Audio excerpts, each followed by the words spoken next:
Oh, hello there. It's me, Vacation Lisa, back with another of our favorite episodes to hold you over until we come back in just a few weeks. Kirby Heyborne is a great hang. I have so many great memories with him. We've done improv together. We've done audio projects together, video projects together. We've even sat around together with our families singing songs. Yeah, true story. I'm pretty sure in this episode that I referenced that Kirby also bakes. I don't think I specifically mentioned this, but on the day he came into the studio to record this with me, he actually brought a loaf of fresh sourdough with him as a gift to the team. As if we didn't love him already. I mean, that could win anybody over. And winning people over is kind of the topic of this episode, not just any people, teenagers. How do you be a good support adult in your community for youths? I genuinely feel like this is such an important topic for everyone, not just parents of teens. Today's kids are more vulnerable and isolated than they've ever been, and they need trustworthy neighbors, church leaders, extended family, and friends in their lives who can speak their language. And I'm not just talking about Riz and Skibbity, dude. Sorry. We'll never understand those terms, and I'm sorry I even attempted to. It's okay. I just hope you love revisiting this episode, 3 Easy Ways to Connect with Teens. Do you want to learn how to manipulate your parents? Oh, that's a great... And and the kids perk up? Yeah. Yes. Do you want to be able to do whatever you want to do whenever you want to do it? Oh, yeah. And they're like, yes. And I said, this is a secret. Don't let them know. The more you talk to them about everything, the more they're going to let you have freedom. Seriously. And they're like, oh yeah, okay, I'm going to do it.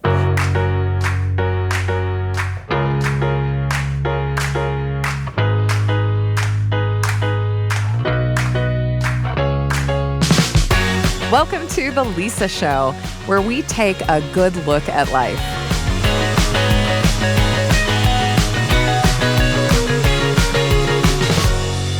Once upon a time, I taught junior and senior high school, everything from 7th to 11th grade. It was wild. And I had grand ideas at the time in my early 20s of taking my love of the English language and the written word and being like Michelle Pfeiffer in Dangerous Minds and really changing minds and lives. Unlike Michelle's character in the 90s classic movie, I didn't teach in an inner city and I didn't change anyone's lives. Well, dramatically anyway. I diagrammed sentences and read poetry to suburban kids in Springville, Utah.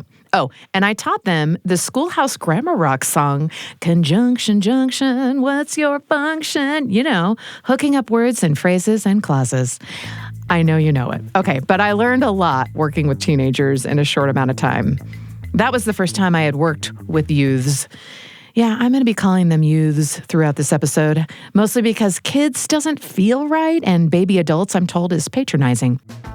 Well, I hate to admit it now because none of this surprises me now, but back then in my early 20s, I was surprised that most of my students didn't care about their grades, like not at all. I quickly figured out that I needed to be a couple steps ahead of them in every case and show no weakness. If I stopped to say, and look for a piece of paper or a lesson plan, it was over. I'd lost their attention.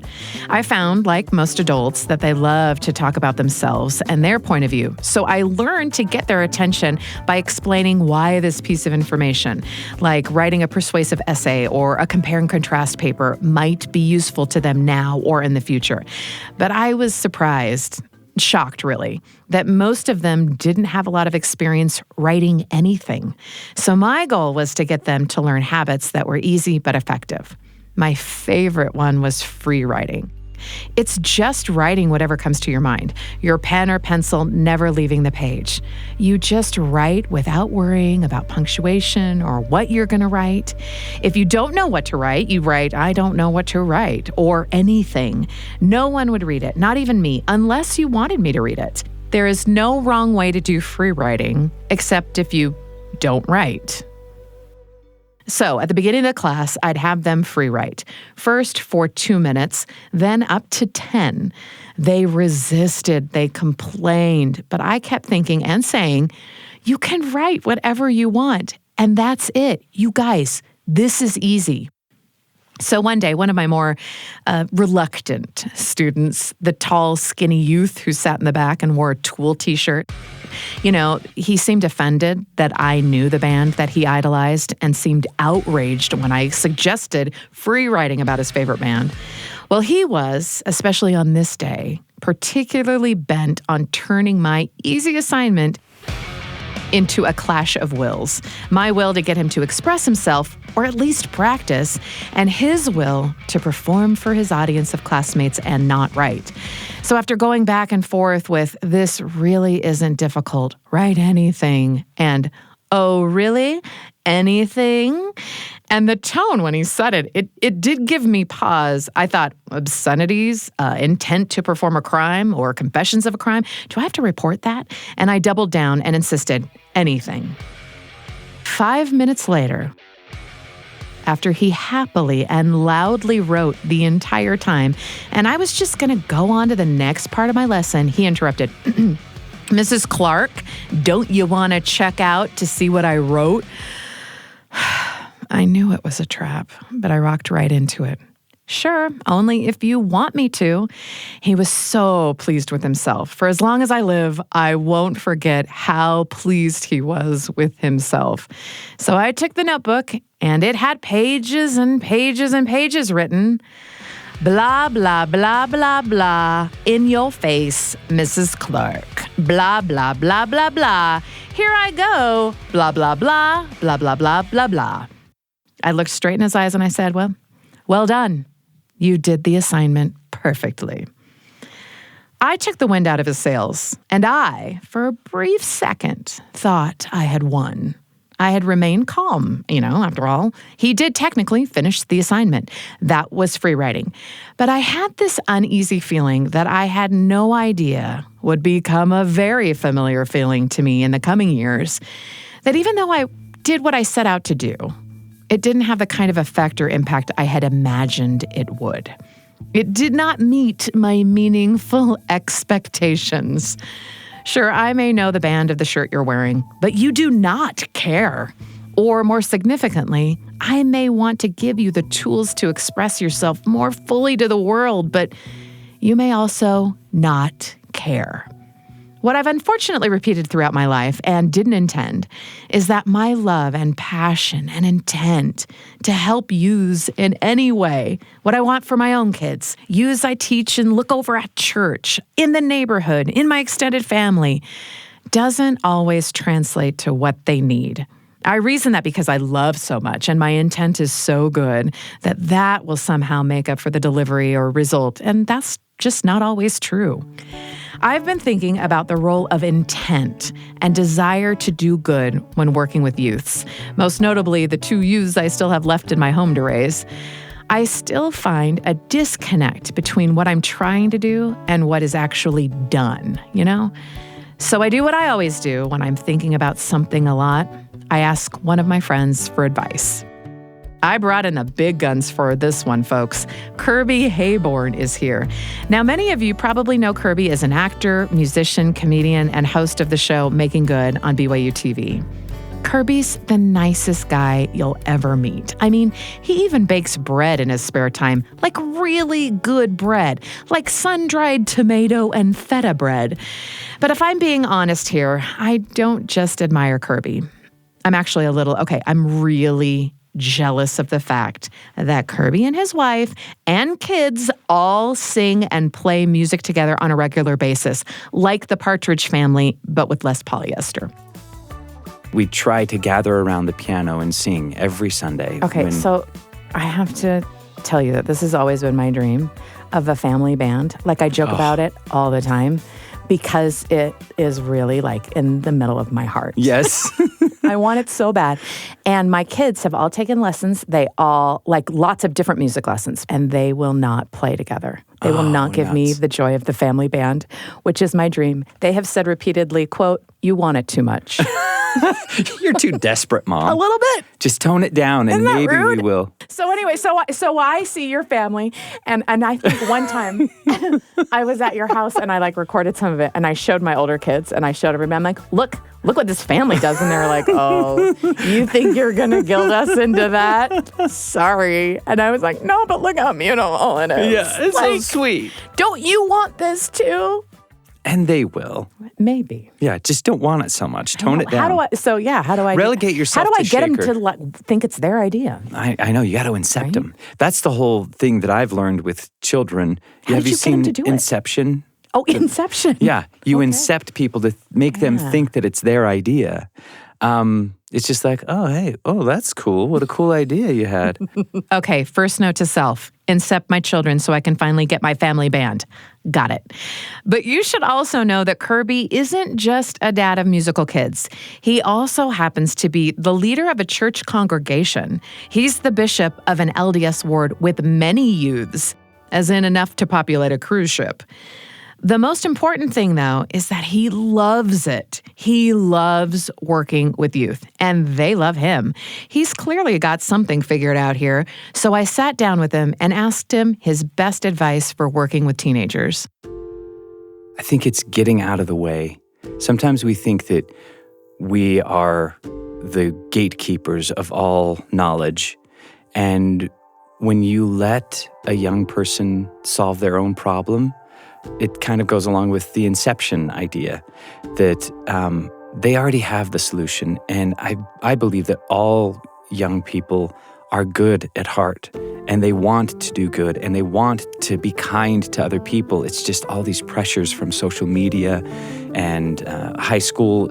High school hasn't changed since we went or since when our parents went. There's still the cliques and the struggles. And I've learned that it's taking the time to be one-on-one. That when you look for their strengths and you listen, you lift them, and you love them, all three of those are L's. They really are. Yeah. Live, laugh, love. Yeah. Listen, lift. Lift and love. Love. Listen. Yeah. Then they rise up to the occasion. And it's such a beautiful thing sitting across from somebody that comes in not feeling like they're worth anything, and then getting them to talk about their strengths. It's getting them to believe in themselves. And it's just really so easy. You listen to them, you grab onto something, and when you validate what they feel, validate what they've said, and you add some more encouragement to that, they come up to that. Kirby is hitting on an idea here that is foundational for comedians, so let me explain. It's a little rule of thumb for improv called yes and. It's where you take what someone else says on stage and you build on it. You don't contradict it or question it, you just run with it. And in doing so, it makes everyone on stage look good and helps the whole improv group gain momentum. And that's what Kirby's talking about here with Use. He's saying we should use the same yes and technique when speaking with teens. For example, let's say your teen is mad at you and is letting you have it. A yes and moment might sound something like, yes, it's frustrating, and I'm betting that makes it hard to talk to me right now. Or maybe your teen is overwhelmed with homework. One response could be, yes, you have a lot to do today. And when you're done, you'll feel so good and can spend time with your friends. We all know please and thank you are magic words, but the positivity and affirmation behind yes and may be just as magical. And it makes sense, right? I mean, who doesn't love feeling validated or feeling like someone really gets you or knowing there's a way forward? That's what yes and conversations can do. Kirby does a lot of yes anding with his youth, and it pays off. I've told my kids that in my own family, in not just in improv, but in life, people love a yes-ander. To take it to the improv metaphor, the scene becomes better. The love is stronger because you can trust each other. When you're lifted up on stage, you rise to the occasion. When someone throws you an easy softball, underhanded pitch on stage, and you know you can knock it out, your confidence is there, and you just step up and you shine. And that's, I think, the main thing is you listen to them, you yes and by lifting them, and then you just genuinely love them. a lot of kids feel like they need to be more, that they're not enough. And so then they go into this place of isolation and they feel alone. And they think they're the only person that's ever felt that. And I like getting vulnerable with them and saying that I've been in that chair too and felt vulnerable and sad and scared and alone. So let's figure this out together.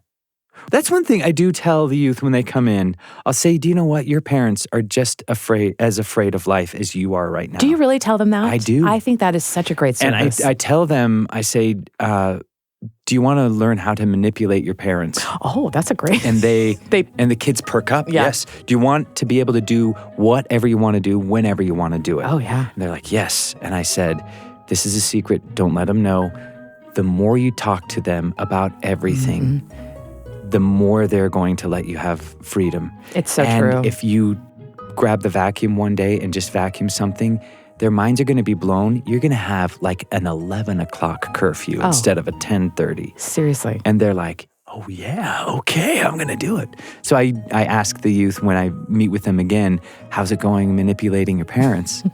And so when you make it like that, they think, oh yeah, it's going great. I love that because it's just transparent. It is. You're saying like, it is so easy to crack the code. So easy. Let me give you the handbook. Your mom This just is what your wants you to parents want. talk. She just wants you to talk. She wants an 8-second hug. Yes. And hey, how was your day?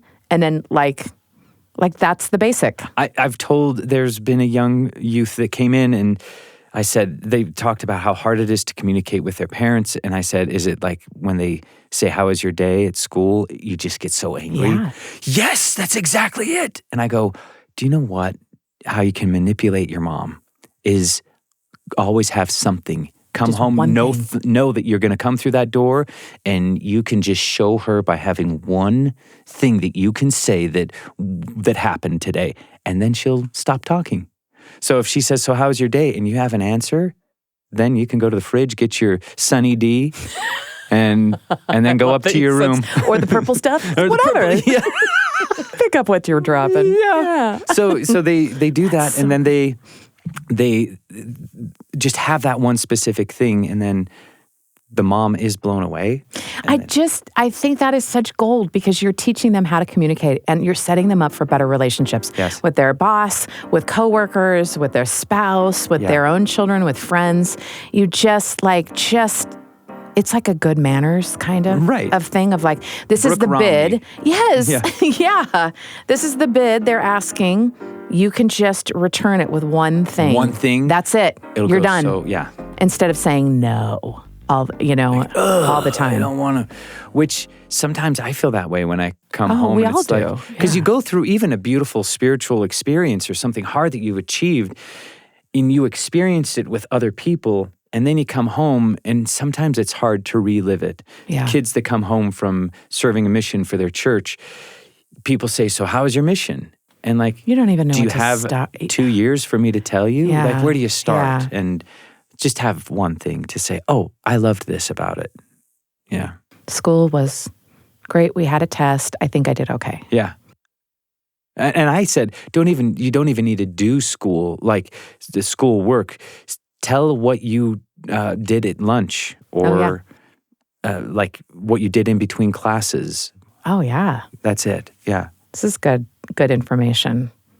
Have you ever had a moment, though, where you were like, oh, this is difficult. I'm having a hard time connecting with this kid. I'm having a hard time knowing what to say. What do? You just step back and listen and say, really? When you want to talk, I want to listen, and I love you. I'm your biggest fan. And you genuinely feel that. Yeah, there are a couple that don't want to open up, and it's because they've gone through such hard things, divorce or loss of a parent, and when they're ready, they're ready. So the more that they feel at ease around you, that you're not desperate, then they'll want to have that family band. I think I'm going to start calling Kirby's ideas here the 3 L's to working with youths. Listen, lift, love. Well, it's the 3 L's and Inception, really, but they work.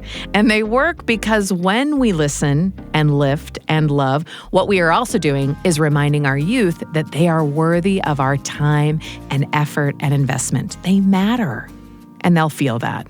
Now, it would be nice to think that 3 words are all it takes to successfully parent and lead and interact with youth. I think we all know better than that.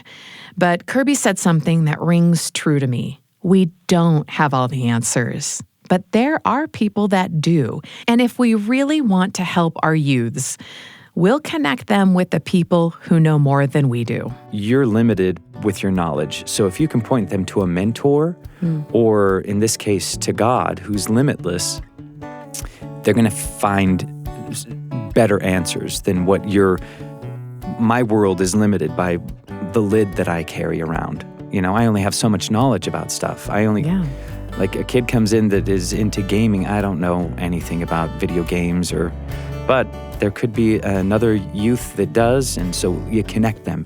You get out of the way. Oh, I like that. Yeah. Like you're facilitating it and just sort of teaching skills instead of being the end-all, be-all. And I think that's important, too, for adults, too. Mm-hmm. In a congregation, there are adults who want to be mentors, who want to be needed. And so when you can find and connect those two, everybody feels unified.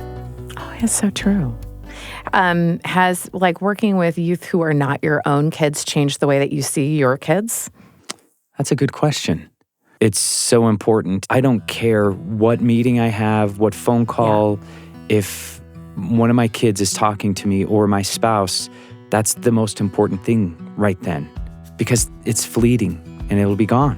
Yeah. And so I'm trying to soak it up more. So I think being exposed with these youth and hearing their struggles and concerns, it has amped up the intensity with which I'm looking in their eyes and trying to see into their soul and soaking up every second. I know, it is fleeting. Isn't that horrible? Mm-hmm. One thing I have noticed is my daughters that are still at home, our 8-second hugs are turning into 15-second hugs, and it's almost like who's going to let go first. Oh, because it's like you both realize that it's so fleeting. Is that why? I don't know. Or maybe they just can feel, Dad needs this. Let's throw him a bone. Throw him a bone. Throw the old man a bone. Dad's going through something. I don't know. That's really sweet. Yeah. But it has kind of turned into, without saying, who's going to let go first. Mm-hmm. And I don't want to be the one to let go first. I will stay in that hug until you let go. With the show, this last season that we did, I learned how to jujitsu fight with kids with disabilities, and it was so beautiful. And it's Brazilian jiu-jitsu, and this man is a Brazilian jiu-jitsu famous martial artist, whatever, big UFC champion, but he has a heart of gold. And he taught me that you hug putting your head over the person's left shoulder so that your hearts touch, so it's heart to heart. So I find moments like that to say, I learned this, that if we hug this way, then our hearts are touching. Oh, that's great, Dad. Isn't that interesting? Can you feel my heartbeat? Can you feel it? Oh. Stay until you can feel it. That's so cute. Yeah. It's just that hope that they know. I don't know. I just want my kids to know that kind of love that I have for them. Yeah. That even though I make it weird, it's not weird. It's not weird. And one thing that I tell them, because Inception, is no one tried harder. Do you know what I mean? I know that I've made mistakes. Yeah. And you can tell your therapist all about it. Sure. And 100%. I'm not trying to say I did it perfectly. No, I agree. And go off into the world. But I tried real hard. I love that. And that's what I tell them. Nobody tried harder than your dad. Nobody tried hard. Yeah. Yeah. We tried. We made lots of mistakes, but we were in it. It wasn't like we were well, we don't care. I mean, whatever. You kids just go off and do your own thing. We're we trying so hard. I love it because you learn with each kid. To my oldest, I'm I'm sorry you had to be the first pancake. Yeah. But he's and then I hate it because he'll be well, what are you going to do? Not like, oh no, you guys were great. You were so great. It was like, yeah, I mean, I have some notes, but you tried hard. So, and I'm I have some notes. Fair. Well, everybody's got a lot of notes until they have kids. Yeah, that's true. And then those notes get just kind of pushed to the side. Right? That is one thing we're looking forward to. And we keep on letting our kids know we will be amazing grandparents. Oh, yeah. Just so you know, you guys can leave the country. We will watch them. We'll take care of them. We'll follow your rules. Totally. For sure. But I mean. Yeah. We'll correct some gum. things. Yeah. I will give them gum. My mom is always slipping my kids gum, and I would get so mad when they were little. I'm like, that gum's getting in her hair and in my carpet. And she's like, what? I'm the grandma. And I would get so mad. And now I'm like, yeah, I'm going to give them gum. We're going to tell them, too, we tried really hard. You know what I'm going to say? Your parents are trying. Go easy on them. That's what I'm going to tell them. Folks, parenting and working with the youths isn't for the faint of heart. We're going to screw up. We're going to say the wrong thing. And we're going to keep a lot of counselors in business. But we're also going to keep trying. And while there is no rule book here and no one has all the answers, I think Kirby's advice is the perfect place to start. First, listen to our youth. Whether they're in your home or in your community, don't dismiss them out of hand just because they are 12 to 18 and might be driving you crazy. Then lift them up. Find out what matters to them. Yes, and their statements. Remind them with your words that they aren't alone in this. And then love them. Love them by showing interest in their lives. Love them with high fives and fist bumps and hugs.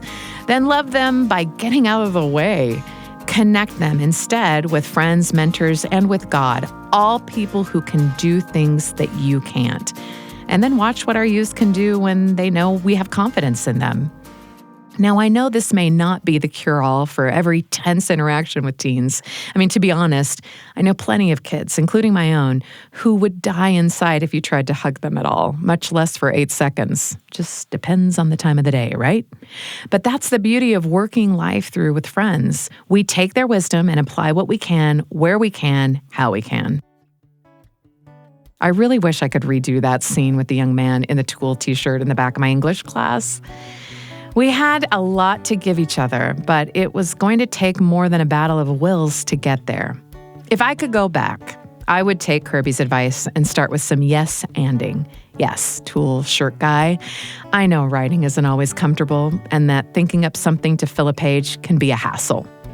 But then I could lift him by telling him about the strengths I saw in his last assignment and that he was just more than a student. He was a cool person with good ideas. I don't know how that scenario would have played out, but I do know one thing for sure. Tool shirt guy and I would have gotten something out of our class period together. He would know that I cared about him and saw the good in him, and I would know that I'd done my best to listen, lift, and love a kid who really needed it. I'm so grateful for Kirby Heyborne, who was willing to make my day a little brighter with his wit and wisdom. And it reminds me just how much we can learn from one another and that life is always better with a friend.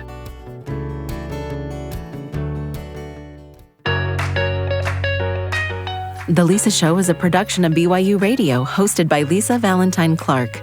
This episode was produced by Erica Price, with help from Becca Hurley and Kenny Mears. For more information about our guest Kirby Heyborne, links to his work will be in our show notes. If you haven't subscribed to The Lisa Show on YouTube, you can find even more content on our channel, including the Council of Moms, filmed live in our studio. As always, thanks for your messages. We read them all, and thanks for listening.